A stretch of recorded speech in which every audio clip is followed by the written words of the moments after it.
আসসালামু আলাইকুম প্রিয় দর্শক, অন্য মঞ্চের আলাপচারিতায় আপনাদের সকলকে স্বাগত জানাচ্ছি। আসসালামু আলাইকুম। 1 এপ্রিল সন্ধ্যাবেলাতেই আমরা চিঠিটি হাতে পেয়েছি এবং শেখ হাসিনার চিঠি, ট্রাইব্যুনালের চিঠি, বিষয়বস্তু সম্পর্কে আমি আপনাদেরকে জানাবো। তবে আমার কাছে খুবই গুরুত্বপূর্ণ মনে হয়েছে কয়েকটা বিষয়। এটা হচ্ছে এই সময়ে কেন, ধরেন শেখ হাসিনা মামলার রায় হয়েছে আজকে প্রায় 5-6 মাস, 6 মাস হয়নি এখনো, 5-6 মাসের মতন হতে চলেছে। সেই মামলার রায়ের পরে এতদিনে আওয়ামী লীগ বা আওয়ামী লীগ সভাপতি শেখ হাসিনার পক্ষে বাংলাদেশের আন্তর্জাতিক অপরাধ ট্রাইব্যুনালে চিঠি দিয়েছে। নিশ্চয়ই এটার একটা আলাদা গুরুত্ব আছে, সেই গুরুত্ব নিয়ে আমি আপনাদের সঙ্গে আলাপ করব। এবং সেই চিঠিতে অনেক সময় আওয়ামী লীগের নেতারা সোশ্যাল মিডিয়ায় যখন আওয়ামী লীগ নেতাদের বক্তৃতা শুনবেন, দেখবেন তারা বলছে যে প্রধানমন্ত্রী শেখ হাসিনা, তারা সাবেক বলতে মানেন না, কিন্তু আইনজীবীদের যে চিঠি, সেই চিঠিতে সাবেক প্রধানমন্ত্রী হিসেবে উল্লেখ করা হয়েছে শেখ হাসিনাকে। এবং একইভাবে যেহেতু এই ট্রাইব্যুনাল এতদিন আওয়ামী লীগ মানে না বা আওয়ামী লীগ সমর্থকরা মানে না, কিন্তু চিঠি দেওয়া মানেই হচ্ছে ট্রাইব্যুনালের অস্তিত্বটা মেনে নেওয়া হয়েছে। শেখ হাসিনার পক্ষে চিঠি দেওয়া, ট্রাইব্যুনালের একটা অস্তিত্ব মেনে নেওয়া। এবার বোঝা যায় যে এই ট্রাইব্যুনালকে যতটা সম্ভব দেশের বাইরে থাকলেও আওয়ামী লীগ তার মতো করে এই ট্রাইব্যুনালের সঙ্গে লড়তে চায়। এবং এটা শুধু শেখ হাসিনার মামলার জন্য লড়া, ফাঁসির বিরুদ্ধে লড়া বা সাজার বিরুদ্ধে লড়া তা নয়। আমার কাছে মনে হয় এইটার মধ্যে দিয়ে আওয়ামী লীগ জানাতে চায় যে আমরা পিছু হটিনি, আমরা এখনো চুপ হয়ে যায়নি, যে কোনো জায়গায় কোনো কিছু বিনা চ্যালেঞ্জে ছেড়ে দেওয়া হবে না। রায় বাতিলের দাবি জানিয়ে ট্রাইব্যুনালে শেখ হাসিনার আইনজীবী দলের চিঠি। যুক্তরাজ্য ভিত্তিক ল ফার্ম কিংসলি নেপোলির পাঠানো চিঠিতে বলা হয়েছে, ট্রাইব্যুনালে শেখ হাসিনার অনুপস্থিতিতে যেভাবে তার বিচার করা হয়েছে এবং যেভাবে তাকে মৃত্যুদণ্ড দেওয়া হয়েছে, তাতে আন্তর্জাতিক আইন ও ন্যায় বিচারের মৌলিক মানদণ্ড লঙ্ঘন হয়েছে। 24শে জুলাই আন্দোলন দমনের চেষ্টায় মানবতা বিরোধী অপরাধের মামলায় দোষী সাব্যস্ত সাবেক প্রধানমন্ত্রী শেখ হাসিনা তার আইনজীবী দলের মাধ্যমে আন্তর্জাতিক অপরাধ ট্রাইব্যুনালে একটি চিঠি পাঠিয়েছেন, যেখানে তার মৃত্যুদণ্ডের রায় বাতিল করার দাবি জানানো হয়েছে। আওয়ামী লীগ সভাপতি শেখ হাসিনার পক্ষে এই যুক্তরাজ্য ভিত্তিক এই ফার্ম এটি পাঠিয়েছে, যে ল ফার্ম কিংসলি নেপোলির পাঠানো এই চিঠিতে বলা হয়েছে আন্তর্জাতিক অপরাধ ট্রাইব্যুনাল যেভাবে তার অনুপস্থিতিতে বিচার হয়েছে সেটা আইনের লঙ্ঘন। 30 মার্চ ইমেইলের মাধ্যমে ট্রাইব্যুনালে পাঠানো এই চিঠিতে শেখ হাসিনার বিচার প্রক্রিয়াকে অন্যায্য ও অবৈধ বলা হয়েছে। এ বিষয়ে ট্রাইব্যুনাল প্রধান প্রসিকিউটরের বক্তব্য জানার চেষ্টা করেছে এই BDNews24.com। জুলাই আন্দোলন দমনে 1400 জনকে হত্যার উস্কানি, প্ররোচনা ও নির্দেশনা দেওয়ার 4 অভিযোগে দোষী সাব্যস্ত করে গত বছর 17 নভেম্বর শেখ হাসিনাকে মৃত্যুদণ্ড দেয় আন্তর্জাতিক অপরাধ ট্রাইব্যুনাল। ছাত্র জনতা অভ্যুত্থানে 2024 সালের 5 আগস্ট ক্ষমতা হারানো শেখ হাসিনা তখন থেকেই ভারতে অবস্থান করছেন। সব অভিযোগ অস্বীকার করে সেখান থেকেই এক বিবৃতিতে তিনি বলেন, এই বিচারে তিনি কিংবা তার দলকে আত্মপক্ষ সমর্থনের ন্যায্য সুযোগ দেওয়া হয়নি। কিংসলি নেপোলির পাঠানো চিঠিতে বলা হয়েছে, শেখ হাসিনার বিচার এমন এক রাজনৈতিক প্রেক্ষাপটে হয়েছে যেখানে আওয়ামী লীগ এবং নেতাকর্মী সমর্থকরা ছিলেন এক বৈরী পরিবেশের মধ্যে। আমি চিঠির বিষয়বস্তু সম্পর্কে আপনাদেরকে আরেকটু সংক্ষেপে আমি সামারাইজ করে আমি আপনাদেরকে জানাতে চাই, এবং সেই জায়গাটাতে বহু বিস্তারিত তথ্য এখানে এসছে।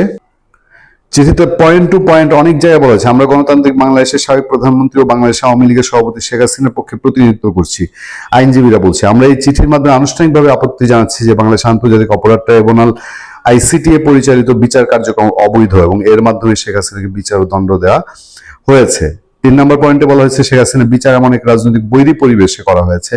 4-এ বলা হচ্ছে, এই চিঠিতে নিম্নোক্ত গুরুতর অভিযোগ তুলে ধরা হয়েছে। সেখানে ক, খ, গ, ঘ দিয়ে গ, ঘ পর্যন্ত 4টা পয়েন্টে আবার বলা হয়েছে, বিচার বিভাগের স্বাধীনতার অভাব, প্রসিকিউশনের পক্ষপাত, ন্যায় বিচার ও যথাযথ প্রক্রিয়ায় অধিকার অস্বীকার, অনুপস্থিতিতে বিচার ও মৃত্যুদণ্ড প্রদান।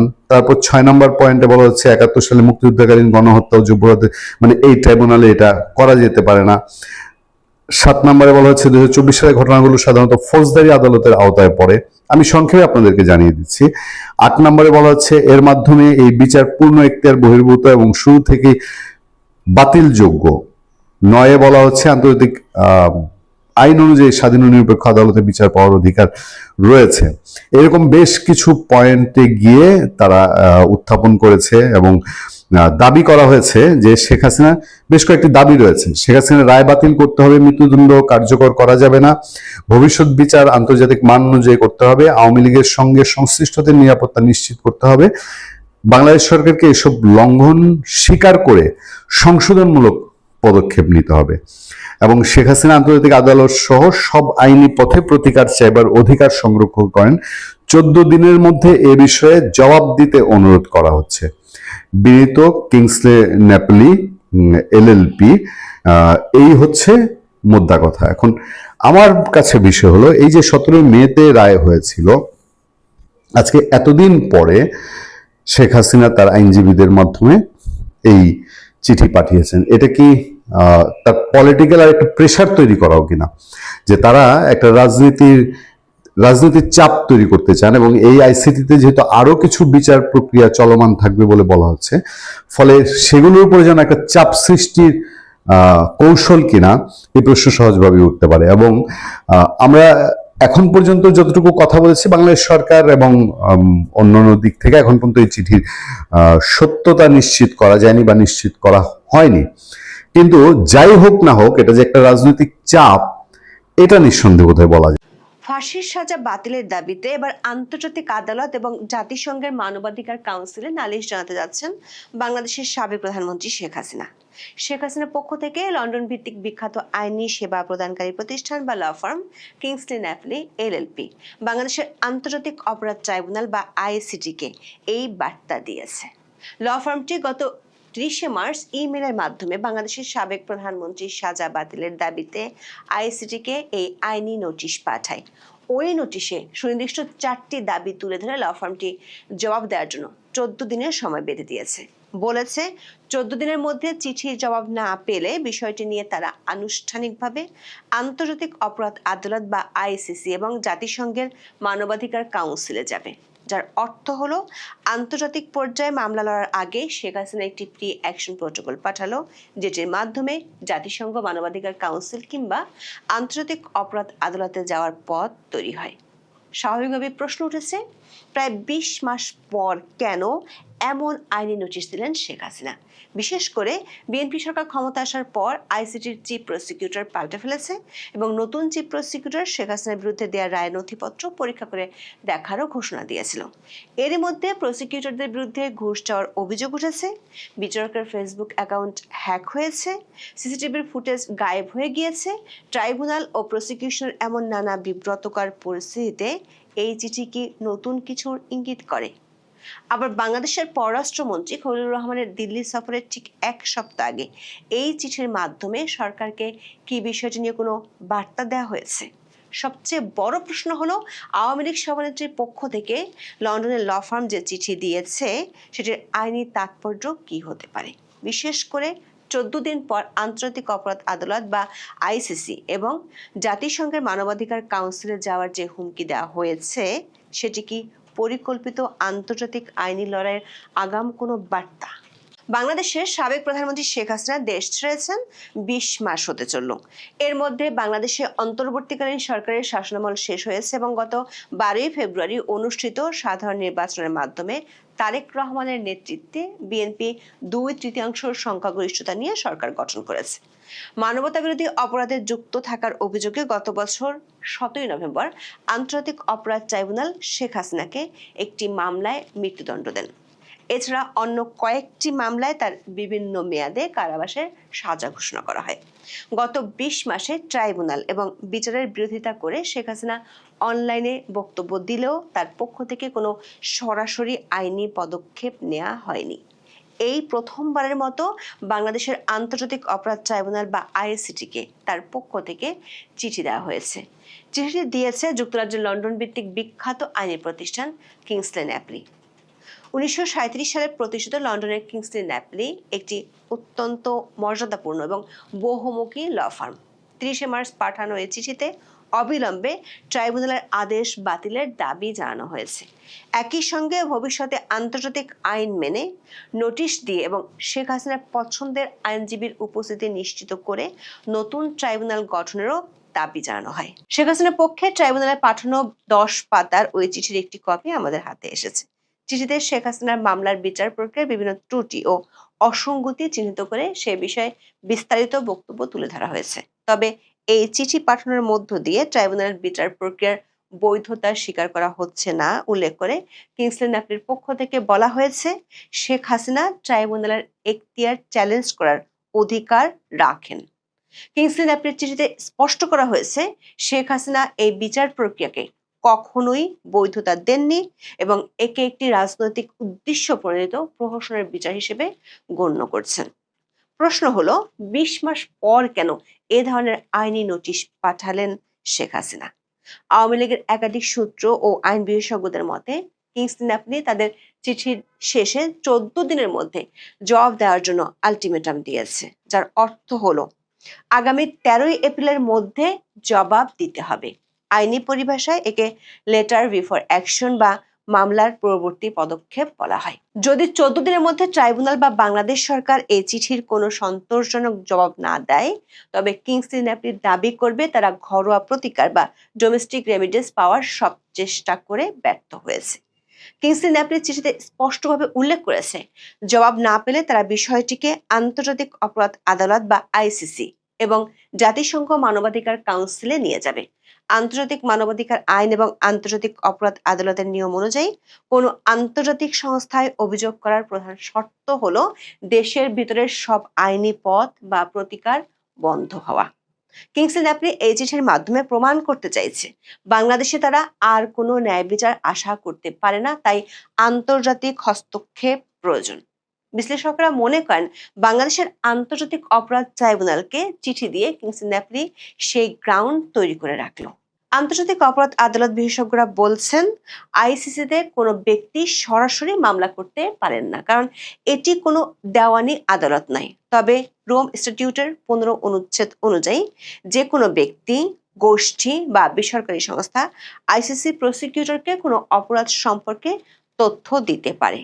কিংসলি ন্যাপলি আইসিসির প্রসিকিউটর বরাবর একটি বিস্তারিত প্রতিবেদন জমা দেবে, যাকে বলা হয় কমিউনিকেশন। এতে দাবি করা হবে বাংলাদেশের শেখ হাসিনার বিরুদ্ধে যে বিচার হয়েছে সেটি আসলে প্রহসনের বিচার এবং এটি নিজেই একটি মানবাধিকার বিরোধী অপরাধ।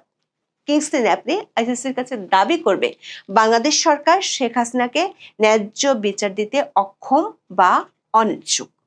যদি আইসিসি প্রসিকিউটর মনে করেন এই তথ্যগুলোর ভিত্তি আছে, তবে তিনি একটি প্রিলিমিনারি এক্সামিনেশন বা প্রাথমিক তদন্ত শুরু করবেন। যদিও আইসিসি কোনো সার্বভৌম রাষ্ট্রের অভ্যন্তরীণ আদালতের রায় সরাসরি বাতিল করতে পারে না, তবে তারা যদি এই বিচার প্রক্রিয়া নিয়ে প্রশ্ন তোলে, তবে তা আন্তর্জাতিকভাবে বাংলাদেশের বর্তমান সরকারের ভাবমূর্তিকে মারাত্মকভাবে ক্ষতিগ্রস্ত করবে। দর্শক, কিংসলি ন্যাপলি তাদের চিঠিতে বাংলাদেশের আন্তর্জাতিক অপরাধ ট্রাইব্যুনাল ও তার বিচারিক প্রক্রিয়া নিয়ে 6টি সুনির্দিষ্ট অভিযোগ এনেছে। চিঠিতে উল্লেখ করা হয়েছে, শেখ হাসিনার বিচার এমন এক বৈরী পরিবেশে অনুষ্ঠিত হয়েছে যেখানে আওয়ামী লীগ ও সমর্থকদের বিরুদ্ধে অন্তর্বর্তীকালীন সরকারের ধারাবাহিক নিবর্তন ও নির্যাতনমূলক পদক্ষেপ চলমান ছিল। 2025 সালের মে মাসে সন্ত্রাস বিরোধী আইনের অধীনে আওয়ামী লীগের কার্যক্রম নিষিদ্ধ করা হয়। পাশাপাশি রাজনৈতিক সহিংসতা, অপরাধীদের দায়মুক্তি এবং আওয়ামী লীগপন্থী আইনজীবীদের গ্রেপ্তারের মতো ঘটনা ঘটেছে। এমনকি আওয়ামী লীগ সম্পৃক্ত আইনজীবীদের উপর শারীরিক হামলা চালানো হয়েছে বলেও দাবি করা হয়। চিঠিতে এরই মধ্যে আইসিটি নিয়ে আন্তর্জাতিক বিশেষজ্ঞরা যেসব অভিযোগ তুলেছেন সেগুলোর রেফারেন্স তুলে ধরে শেখ হাসিনার বিচার প্রক্রিয়ার 4টি মৌলিক অধিকার লঙ্ঘনের অভিযোগ আনা হয়েছে। চিঠিতে বলা হয়েছে, শেখ হাসিনার মামলার বিচার করার কোনো আইনি এখতিয়ার আইসিটির নেই, কারণ 1973 সালের আইসিটি আইনটি মূলত 1971 সালের মুক্তিযুদ্ধের সময় সংঘটিত গণহত্যা, মানবতার বিরুদ্ধে অপরাধ ও যুদ্ধাপরাধের বিচারের জন্য প্রণয়ন করা হয়েছিল। নির্দিষ্ট ঐতিহাসিক সময়কালের বাইরে এই ট্রাইব্যুনালের বিচার করার কোনো ম্যান্ডেট ছিল না। কিন্তু 2024 সালের আগস্ট মাসে অন্তর্বর্তী প্রশাসন জুলাই মাসে বিক্ষোভের সঙ্গে সম্পর্কিত অপরাধের বিচারের জন্য এই আইন সংশোধন করে, যা ট্রাইব্যুনালের সাংবিধানিক উদ্দেশ্যের বাইরে একটি বেআইনি সম্প্রসারণ। জুলাইয়ের সময়কার ঘটনাবলী বাংলাদেশের সাধারণ ফৌজদারি আদালতের এখতিয়ারভুক্ত বিষয়। বর্তমান ট্রাইব্যুনাল আন্তর্জাতিক আইন বিশেষ করে ICCPR এর 14-1 অনুচ্ছেদ অনুযায়ী স্বাধীন ও নিরপেক্ষ বিচার নিশ্চিত করতে ব্যর্থ হয়েছে বলে শেখ হাসিনার পক্ষ থেকে দেওয়া চিঠিতে মন্তব্য করা হয়েছে। চিঠিতে বলা হয়, আইসিটির বিচারিক বেঞ্চ এবং প্রসিকিউটর টিম বিরোধী দলীয় রাজনৈতিক সংশ্লিষ্টতা থাকা ব্যক্তিদের দ্বারা পুনর্গঠন করা হয়েছে। আগের বিচারকরা আনুষ্ঠানিকভাবে অবসরে যাওয়া কিংবা অপসারিত হওয়া সত্ত্বেও তাদের কোনো ব্যাখ্যা ছাড়াই সরিয়ে দেওয়া হয়। পরে অন্তর্বর্তী সরকার হাইকোর্টের 23 জন অতিরিক্ত বিচারক নিয়োগ দেয় এবং কয়েকদিনের মধ্যে সেখান থেকে 3 জনকে নিয়ে আইসিটির নতুন বেঞ্চ গঠন করা হয়। এছাড়াও ট্রাইব্যুনালের চেয়ারম্যান বিচারপতি গোলাম মর্তুজা মজুমদার এবং বিচারপতি মহিদুল হক এনাম চৌধুরীর সঙ্গে বাংলাদেশ জামাতে ইসলামের সংশ্লিষ্টতার অভিযোগ রয়েছে বলে চিঠিতে উল্লেখ করা হয়। অপর বিচারক বিচারপতি শফিউল আলম মাহমুদের সঙ্গে বিএনপির প্রকাশ্য সম্পর্ক রয়েছে এবং তাকে ট্রাইব্যুনালে নিয়োগের মাত্র 6 দিন আগে হাইকোর্টের বিচারক হিসেবে নিয়োগ দেওয়ার কথাও চিঠিতে উল্লেখ করা হয়েছে। সবচেয়ে বিতর্কিত অভিযোগটি এসেছে বিচারপতি শফিউল আলম মাহমুদের বিরুদ্ধে, যিনি বিচার চলাকালে মন্তব্য করেছিলেন যে আসামিকে ফাঁসির দড়ি থেকে বাঁচানোর জন্য আইনজীবীদের চেষ্টা করা উচিত, যা শেখ হাসিনার আইনজীবীরা পূর্ব নির্ধারিত অপরাধী সাব্যস্তকরণ বা প্রিডিটারমিনেশন অব গিল্ট হিসেবে দেখছেন। আন্তর্জাতিক অপরাধ ট্রাইব্যুনালে দেওয়া চিঠিতে বর্তমান প্রসিকিউটর টিমকে পক্ষপাতমূলক বলে মন্তব্য করা হয়েছে। চিঠিতে বলা হয়েছে, আইসিটির সাবেক চিফ প্রসিকিউটর মোহাম্মদ তাজুল ইসলাম জামাত ইসলামীর নেতাদের আইনজীবী ছিলেন এবং তিনি এবি পার্টির যুগ্ম আহ্বায়ক। তিনি বিচার চলাকালীন সময়ও দলের সমাবেশে অংশ নিয়েছেন। 2025 সালের মার্চ মাসে তাজুল ইসলাম একটি সমাবেশে আওয়ামী লীগকে নিষিদ্ধ করার দাবিও জানিয়েছিলেন। এছাড়া প্রসিকিউশন টিমের অন্যান্য সদস্যদের বিরুদ্ধে ঘুষ গ্রহণ ও দুর্নীতির বিশ্বাসযোগ্য অভিযোগ উঠেছে, যা ট্রাইব্যুনালের বৈধতাকে পুরোপুরি ধ্বংস করে দিয়েছে। চিঠিতে যথাযথ আইনি প্রক্রিয়া অনুসরণ না করে শেখ হাসিনার বিচার কাজ এগিয়ে নেওয়া হয়েছে দাবি করে বলা হয়, ইন্টারন্যাশনাল বার অ্যাসোসিয়েশনের হিউম্যান রাইটস ইনস্টিটিউট জানিয়েছে চার্জ গঠন সম্পর্কে কোনো আনুষ্ঠানিক নোটিশ দেওয়া হয়নি। এছাড়া শেখ হাসিনাকে তার নিজের পছন্দের আইনজীবী নিয়োগের অধিকার থেকে বঞ্চিত করা হয়েছে। রাষ্ট্রনিযুক্ত আইনজীবীর সঙ্গেও শেখ হাসিনার যোগাযোগ বা নির্দেশনার কোনো সুযোগ ছিল না। শেখ হাসিনার চিঠিতে বলা হয়েছে, অন্তর্বর্তীকালীন সরকার ভারতের কাছে শেখ হাসিনাকে হস্তান্তরের জন্য অনুরোধ করেছে, যা প্রমাণ করে যে তার অনুপস্থিতি স্বেচ্ছায় ছিল না এবং অনুপস্থিতিতে বিচার কোনোভাবেই যৌক্তিক নয়। আন্তর্জাতিক মানদণ্ড এবং ICCPR এর 14 অনুচ্ছেদের ন্যূনতম গ্যারান্টি ছাড়া এই ধরনের ত্রুটিপূর্ণ প্রক্রিয়ায় মৃত্যুদণ্ড আরোপ করা মূলত সামারি এক্সিকিউশন বা সংক্ষিপ্ত মৃত্যুদণ্ড কার্যকরের শামিল। চিঠির শেষ অংশে শেখ হাসিনার পক্ষে কিংসলি ন্যাপলি ল ফার্ম কয়েকটি দাবি উল্লেখ করেছে। সেগুলো হলো, শেখ হাসিনার বিরুদ্ধে দেওয়া রায় এবং সাজা আইনিভাবে বাতিল ঘোষণা করতে হবে। মৃত্যুদণ্ড কার্যকর করার জন্য কোনো পদক্ষেপ নেওয়া যাবে না। ভবিষ্যতে যে কোনো বিচারিক প্রক্রিয়া আন্তর্জাতিক মানদণ্ড মেনে যথাযথ নোটিশ দিয়ে এবং নিজস্ব পছন্দের আইনজীবীর উপস্থিতিতে স্বাধীন ট্রাইব্যুনালে করতে হবে। আওয়ামী লীগের সঙ্গে যুক্ত আইনজীবী ও অন্যান্য নিরাপত্তা নিশ্চিত করতে বাংলাদেশ সরকারকে জরুরি পদক্ষেপ নিতে হবে। আইসিটি এবং বাংলাদেশ সরকারকে উপরোক্ত ত্রুটিগুলো স্বীকার করে তার সংশোধনের ব্যবস্থা নিতে হবে।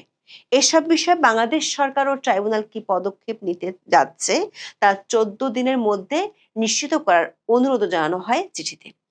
কিংসলি ন্যাপলি চিঠিতে জাতিসংঘের মানবাধিকার কাউন্সিলে যাওয়ার যে হুমকি দিয়েছে, বিসি সরকার তাকে মূলত একটি কূটনৈতিক ও জনমত তৈরির কৌশল হিসেবে দেখছেন। এখানে 3টি উপায়ে কাজ করা হতে পারে। প্রথমত, কমপ্লেন্ট প্রসিডিওর, যেটির মাধ্যমে গোপনীয় পদ্ধতিতে মানবাধিকার কাউন্সিলে সরাসরি কোনো রাষ্ট্রের বিরুদ্ধে অভিযোগ দায়ের করা। বিশেষজ্ঞরা মনে করেন, ইতিমধ্যে আওয়ামী লীগের উপর নিষেধাজ্ঞা, দলটির নেতাকর্মীদের উপর নির্যাতনের বিষয়গুলো আন্তর্জাতিকভাবে সমালোচিত হয়েছে। পাশাপাশি আইসিটির বিচার প্রক্রিয়া এবং এই ট্রাইব্যুনালের বিরুদ্ধে এরই মধ্যে যেসব অভিযোগ উঠেছে সেগুলো আন্তর্জাতিক গণমাধ্যমে প্রকাশিত হয়েছে। প্রসিকিউটর BM সুলতান মাহমুদ সাবেক চিফ প্রসিকিউটর তাজুল ইসলামের বিরুদ্ধে সেটেলমেন্ট ট্রেড বা সাক্ষী বাণিজ্যের গুরুতর অভিযোগ আনেন। অভিযোগ উঠেছে, প্রভাবশালী আসামি বা প্রত্যক্ষদর্শীদের আর্থিক সুবিধার বিনিময়ে সাক্ষী হিসেবে ব্যবহার করা হয়েছে বা অব্যাহতি দেওয়া হয়েছে। জাতিসংঘের মানবাধিকার কাউন্সিলে যদি এই বিষয়টি ওঠে, তবে বাংলাদেশের নতুন সরকারের উপর বৈশ্বিক চাপ বাড়বে। ইতিমধ্যে জাতিসংঘের বিশেষ দূতরা আওয়ামী লীগকে নিষিদ্ধ করা এবং শেখ হাসিনার বিচার প্রক্রিয়া নিয়ে উদ্বেগ প্রকাশ করেছিলেন। সরকার যদি কিংসলি ন্যাপলির নোটিশের সন্তোষজনক উত্তর না দেয়, তবে আন্তর্জাতিক পরিমণ্ডলে বাংলাদেশের বিচার বিভাগের বিশ্বাসযোগ্যতা বড় ধরনের সংকটের মুখে পড়বে। সূত্রগুলো বলছে, জাতিসংঘ মানবাধিকার কাউন্সিলে শেখ হাসিনার পক্ষ থেকে এই অভিযোগটি গ্রহণ করার সম্ভাবনা আছে। কাউন্সিল যদি অভিযোগটি গ্রহণ করে, তবে তারা একটি ওয়ার্কিং গ্রুপ অন কমিউনিকেশনস গঠন করবে এবং বিষয়টি পর্যালোচনার জন্য বাংলাদেশ সরকারের কাছে ব্যাখ্যা চাইবে। জানা গেছে, কিংসলি ন্যাপলি জাতিসংঘের বিচারক ও আইনজীবীদের স্বাধীনতা বিষয়ক বিশেষ দূত এবং আরবিট্রারি এক্সিকিউশন বিষয়ক বিশেষ দূতের কাছে আবেদন করার জন্য প্রয়োজনীয় কাগজপত্র তৈরি করে রেখেছে। যেহেতু শেখ হাসিনাকে মৃত্যুদণ্ড দেওয়া হয়েছে, তাই তার আইনজীবীরা জরুরি আবেদন বা আর্জেন্ট অ্যাপিল করতে পারেন। জানা গেছে, কিংসলি ন্যাপলি আইসিসিপিআর এর কাছে আবেদন করবে না, তারা বরং মানবাধিকার কাউন্সিলের কমপ্লেন প্রসিডিউরের উপর বেশি গুরুত্ব দিবে। আবার এমন এক সময় শেখ হাসিনার পক্ষ থেকে এই নোটিশ পাঠানো হয়েছে যখন বাংলাদেশের পররাষ্ট্রমন্ত্রী খলিলুর রহমান দিল্লি সফরে যাচ্ছেন। শেখ হাসিনা বর্তমানে ভারতে অবস্থান করছেন এবং ভারত তাকে হস্তান্তর করতে অনিচ্ছুক। কিংসলি ন্যাপলির এই নোটিশ ভারতকে একটি জোরালো যুক্তি দেবে। ভারত দাবি করতে পারবে যে, যেহেতু শেখ হাসিনার বিচার নিয়ে আন্তর্জাতিক পর্যায়ে বিতর্ক উঠেছে এবং মানবাধিকার লঙ্ঘনের অভিযোগ আছে, তাই তাকে হস্তান্তর করা আন্তর্জাতিক নিরাপত্তার জন্য ঝুঁকিপূর্ণ হতে পারে। যদি বাংলাদেশের ট্রাইব্যুনাল শেখ হাসিনার সাজা বাতিল না করে এবং তিনি আন্তর্জাতিক আদালতে যান, তবে ভারত সহ অন্যান্য দেশগুলোতে ইউনিভার্সাল জুরিসডিকশন প্রয়োগের আবেদন করা হতে পারে। এটি শেখ হাসিনার প্রত্যর্পণ প্রক্রিয়াকে জটিল করে তুলতে পারে, কারণ ভারত আন্তর্জাতিক আদালতের নির্দেশনাকে উপেক্ষা করে তাকে ফেরত পাঠাতে চাইবে না। দর্শক, বিশ্লেষকরা মনে করেন এই আইনি নোটিশটি একটি প্রি অ্যাকশন প্রোটোকল। 20 মাস পর পাঠানো এই চিঠি স্পষ্ট করে দিচ্ছে, শেখ হাসিনা আইনি লড়াইয়ের ময়দান বাংলাদেশ থেকে সরিয়ে বিদেশের মাটিতে নিতে যাচ্ছেন। লন্ডনের ল ফার্ম নিয়োগ করা এবং আইসিসি এবং জাতিসংঘে যাওয়ার হুমকি দেওয়ার লক্ষ্য হলো বাংলাদেশের বর্তমান বিচার ব্যবস্থাকে বিশ্ব দরবারে অগ্রহণযোগ্য ও রাজনৈতিক উদ্দেশ্য প্রণীত হিসেবে চিহ্নিত করা। আবার এই আইনি নোটিশটি কেবল শেখ হাসিনার ব্যক্তিগত লড়াই নয়, বরং এটি আওয়ামী লীগের রাজনৈতিক ভবিষ্যতের সাথেও জড়িত। আওয়ামী লীগ এই চিঠিকে তাদের রাজনৈতিক কামব্যাকের একটি হাতিয়ার হিসেবে দেখছে। চিঠিটা খুবই গুরুত্বপূর্ণ চিঠি। এইটা অবশ্য ইউনূস সরকার যখন ছিলেন সেই ডিসেম্বর মাসে ওরা ইস্যু করেছে, কিন্তু আমরা পেতে দেরি হয়েছে। এবং চিঠিটা খুবই শক্তিশালী চিঠি। দেশে যে অত অপকর্ম ইউনূস সরকারের সময় হয়েছে, এই বাংলাদেশ সরকারের জবাবদিহিতে চেয়েছে। রিপোর্টটা আপনার 18 পেজের রিপোর্ট। এটা একটু ছোট্ট চিঠি না, এবং তিনজন রেপোর্টিয়ার, ইউএন স্পেশাল রেপোর্টিয়াররা এই চিঠিটা লিখেছেন। হ্যাঁ, 18 পেজের, চিন্তা করেন। তো সেটা সারসংক্ষেপ প্রত্যেকটা বড় বড় ইস্যু তারা রেইজ করেছেন। হ্যাঁ, এবং এরা কারা? এরা ইউএন রেপোর্টিয়ার, এরা mandate holder, Special Rapporteur on Counter-Terrorism and Human Rights, Special Rapporteur on Independence of Judges and Lawyers, and Special Rapporteur Working Group on Arbitrary Detention. তিনটা বড় বড় এরিয়ার রিপোর্টাররা একযোগে জয়েন্ট লেটার দিয়েছেন বাংলাদেশ সরকারকে। বাংলাদেশ সরকার এর উত্তর এখনো দেয়নি। সুতরাং এই নিয়ে এরা কদিন পরে পরে বাংলাদেশ সরকারকে দাবি তুলবে। যেগুলো ওরা বলেছে, কনসার্ন গুলো, হ্যাঁ, যে বাংলাদেশ সরকার যে কাজগুলো করেছেন সেইগুলো সম্পর্কে তারা বলেছে যে বাংলাদেশ সরকার ইন্টারন্যাশনাল অনেকগুলো কভিডেন্টে সই করেছে, তারা অব্লিগেটরি, দায়বদ্ধ। যেমন ধরেন আইসিসিপিআর, এবং এই তারা যেহেতু দায়বদ্ধ, সুতরাং বাংলাদেশ সরকারের এইসব ব্যাপারে মনোযোগী হওয়া উচিত।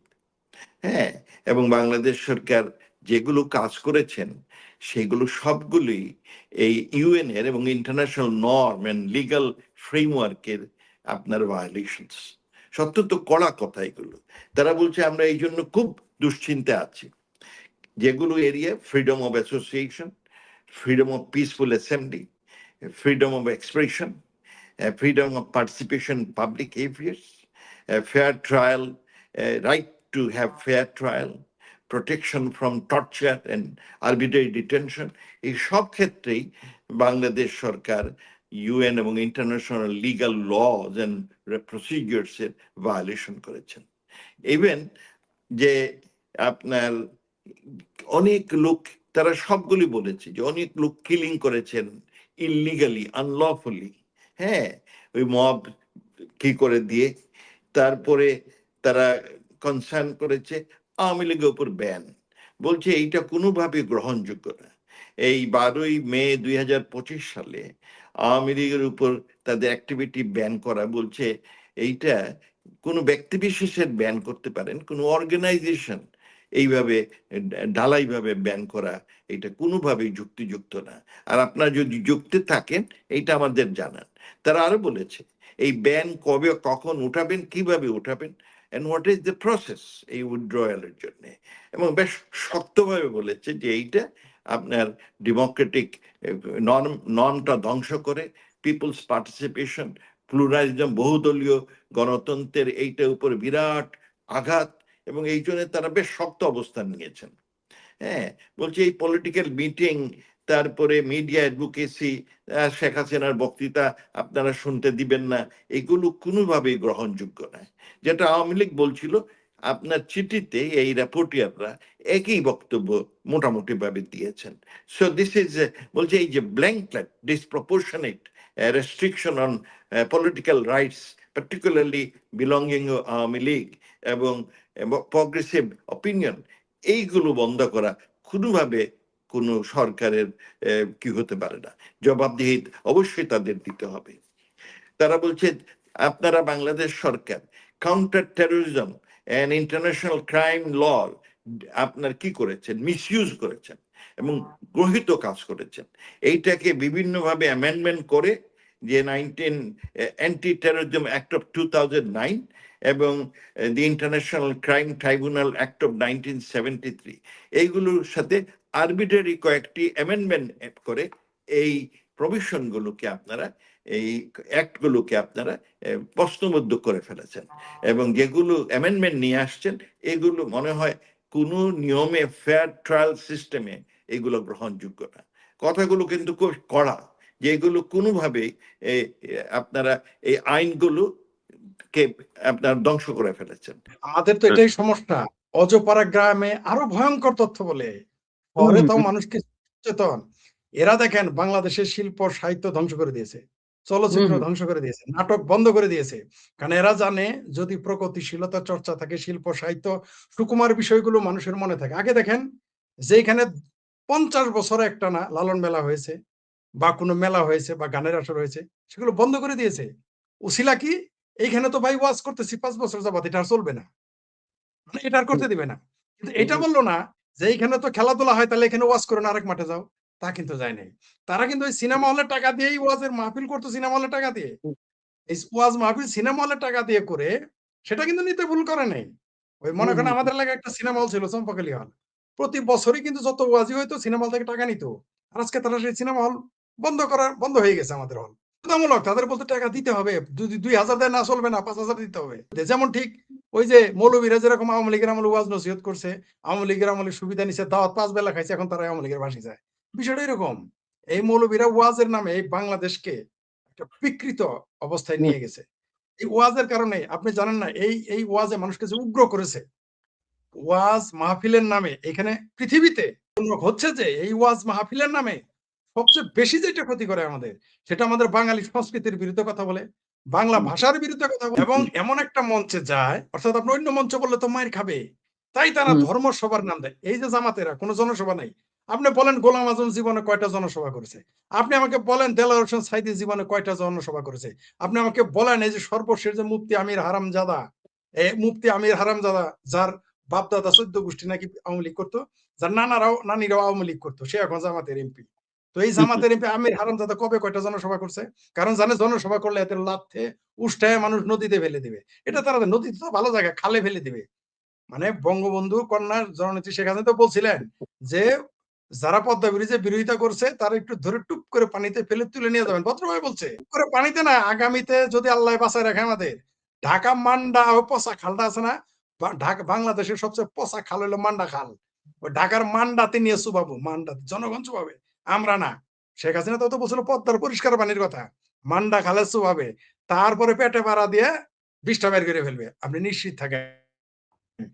এই যে জামাতিরা, এরা ওয়াজের নামে বাংলাদেশটাকে ধ্বংস করেছে। একই সাথে বলতেছে গার্মেন্টস চাকরি করা হারাম, কিন্তু গার্মেন্টস এর মহিলাদের কাছে গিয়ে আবার রুমাল পাতে যে টাকা দাও। একই সাথে বলতেছে সিনেমা হল হারাম, আমার সিনেমা হল মালিকের কাছে টাকা নেয়। একই সাথে বলতেছে, মানে সব তাদের সুবিধা যা